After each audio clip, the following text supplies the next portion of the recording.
اختتمت الجزائر اليوم فترة توليها رئاسة مجلس الأمن الدولي خلال شهر جانفييه 2025 بإشادة واسعة من أعضاء المجلس نظير إدارتها الحكيمة ومبادراتها المكثفة التي ترمي في مجملها إلى صون الأمن والسلم الدوليين.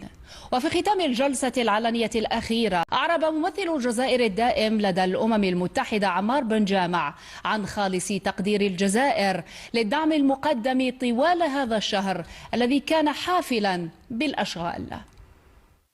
As it is the last scheduled public meeting of the Council. هذه هي آخر جلسة رسمية علنية لشهر جانفي أنتهزها فرصة للإعراب عن خالص تقديرنا لجميع أعضاء المجلس ولأمانة مجلس الأمن على الدعم الذي قدموه لنا طوال هذا الشهر.